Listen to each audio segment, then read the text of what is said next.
and I'm making something raw for my friend Lisa and I. We're both making gorgeous food, and we've been really inspired by flavors from around the world. I've recently just acquired some different spices, and I was in the bookstore the other day at the Brentwood Country Mart, and I came across this book, and it really jumped off the table, off the shelf.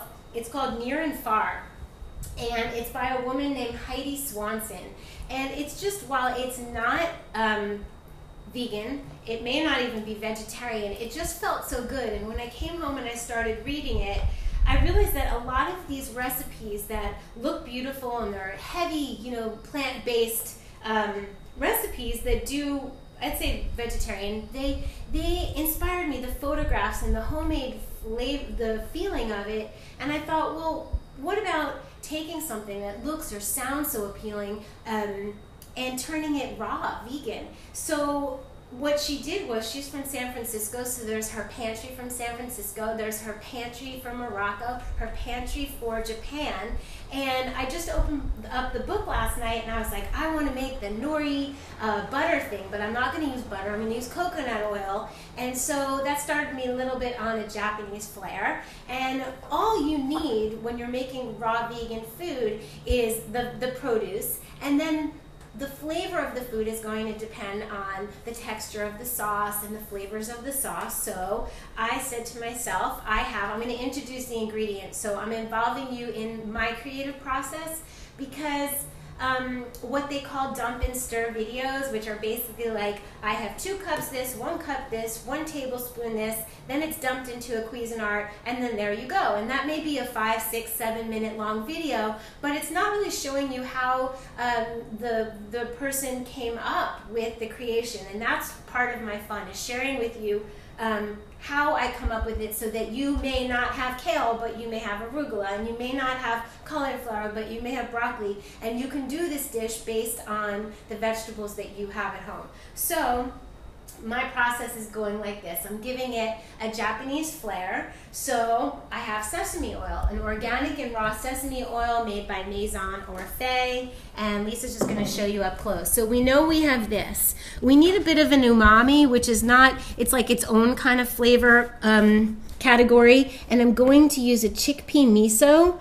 I do like barley miso also. Let's see, sorry.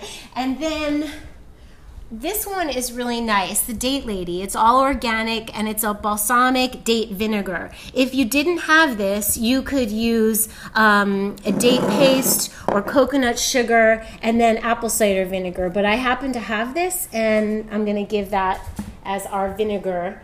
And we have so that gives us the oil, that gives us the umami from the miso. We have the sweet from the date vinegar. I can use some lime, that would be really nice.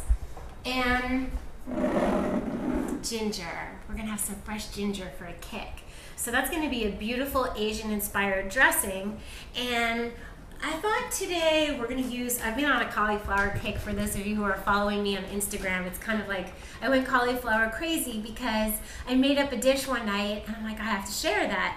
And then I have to make a video, and so, plus I needed to eat it again. So this is really fiber filled, it holds its own. When you're eating it raw, you wanna cut it up into tiny pieces. So I thought I would cut this up and then quickly pulse it in the Cuisinart to give a kind of rice, a cauliflower rice. We could take it over to the stove if we're not opposed to doing a teeny bit of raw fusion, and put coconut oil in the pan, which coconut oil is the cleanest oil to cook with, and just for like 2 minutes, just to soften it, to warm it. So I would probably put coconut oil and a little bit of salt, some Himalayan salt. Cauliflower also picks up color, so if you ever wanted to do an Indian dish, curry would turn this a beautiful yellow. So we're gonna leave it white, and we're gonna serve it as a base, a rice base. And then I'm gonna micro dice the carrots, teeny little cubes. And so we'll have little teeny cubes of the carrots and teeny little cubes of, or little pieces of zucchini. And then I have kale, so you know I always like to get in the kale, and it will be chopped so fine that it will just look like almost like little parsley. So we'll be getting our greens on. We have chives from my urban garden in Venice. And we have basil, purple basil, and I think this is a Thai basil. So that will be chopped up and used for garnish on the top. We have sesame seeds. This recipe of Heidi's last night, it called for nori, which I didn't have, which was the reason I stopped making the recipe. But it also called for cumin seeds and sesame seeds, which she recommended toasting or heating. I heated them up on the stove because that brings out the flavor of the cumin seeds and the sesame seeds. You don't have to do that, but why not give it more flavor? So I can go ahead and use this mixture that I made last night of the toasted sesame seeds and cumin that are now falling all over it, and then use that on top of the dish, or all over me. So there, so we have these, and it's delicious. Black sesame seeds and black cumin seeds.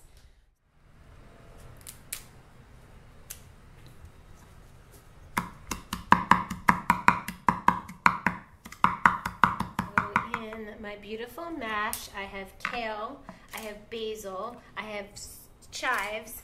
I put in fresh garlic, 1 clove, and also a little finger bit size of ginger. So we've decided to write down the recipe so everybody's in luck, including us again, so we can recreate it. But it's so exciting, we just added a half a cup of activated almonds. The pesto, that's what we're calling it. It's this beautiful pesto, and that's sitting to the side. And Lisa's chopping the carrots and the zucchini. We've decided to toss the little cubes with a little bit of sesame oil, a little bit of salt, and a little bit of lime juice. And then, just to make things a little extra fun, and because I have these cucumbers, these lemon cucumbers from my garden, I am giving them, I took the seeds out, and you can save that and use that for a smoothie or a soup, but I'm going to soak them in extra sauerkraut juice that I have. So this could be, your sauerkraut. This is a special little company, but any raw sauerkraut, and they've already got the beautiful juice in there. So I'll just kind of put them in a dish, and they can just soak for a little bit, and they'll pickle themselves, and we'll serve that on top. The whole head of cauliflower, and I cut it up into pieces this size, and I put them in the Cuisinart, or food processor, with the S blade, and I just pulse. Pulsing is important, or else you're going to get it too fine.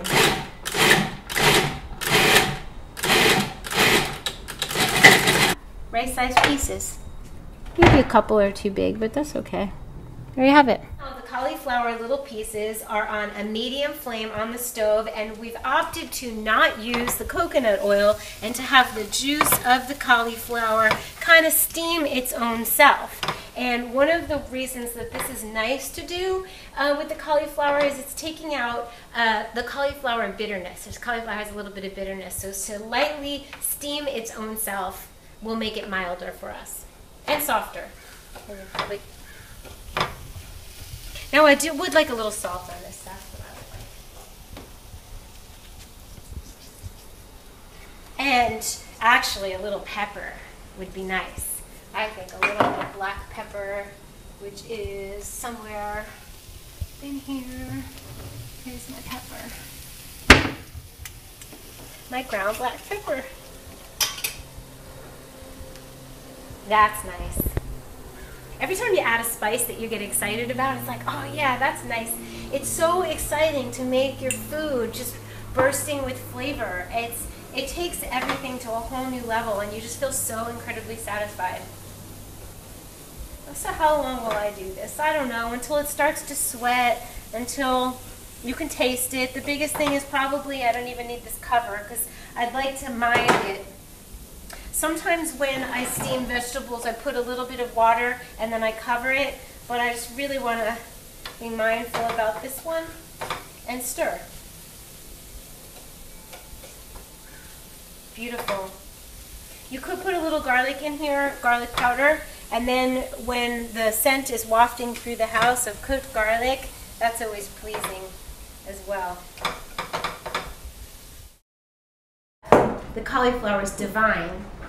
Why bother keeping it raw if heating it a little bit can make it better. So we can give ourselves permission to be healthy instead of 100% raw. Being healthy is the most important thing. And if you love your food, you're gonna like eating it. So we have carrots, these beautiful diced with love carrots and zucchini. And the idea of this is we're just really going to give this a little dressing of apple cider vinegar and sesame oil and salt, just to give it a little bit of attention. And there's, let's say just a couple tablespoons, that might be 2 or 3, a couple tablespoons of apple cider vinegar, just to dress it, a couple pinches of salt.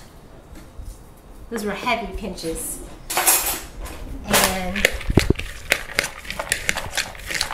And you can taste it and see if you like it, if you need to add a little more oil. It really depends on how many carrots you cut up.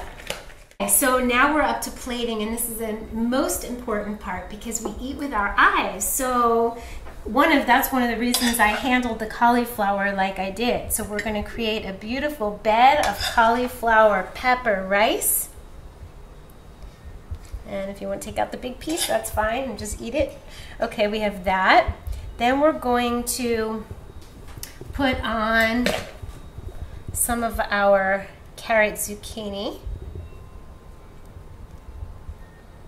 And I like to make a little hole in it because then we're up to our pesto. And certainly you can make a bigger plate than this. This dish is probably going to serve 2 to 4 or 3. I'm guessing about 3. This is my pickled cucumber, and I added onions. And I'm going to put this on the side, like so. And we have our shallots that we... I'm like, oh, I didn't decide where the shallots were going. That's funny. Okay, so we have some shallots, and we have, these are cumin, black cumin seeds and black sesame seeds that were toasted, a little warmed up. And so this would be nice here too. It's just beautiful.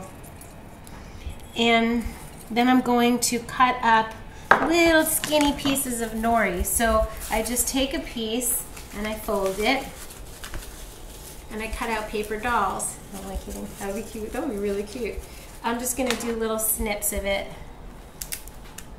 I hope they land in the, you can open them up. They're making little hearts. It's kind of cute. And mixed in, when you mix this whole dish together, it's going to, and then you could just, oh, that's so cute. It is like little paper dolls. So when it gets all mixed together, the nori mixes in and becomes moist. I might plate the next one differently. I might just mix it all up, but it's really exciting. I think that covers everything. I think I need to try it. Watch now that it's been documented looking all pretty, I'm gonna make another one to photograph, and I'm gonna mix it up, and I'm gonna tell you if it needs anything. How about that? I almost like it better when it's all mixed up. Get a little bit of, okay. Wow.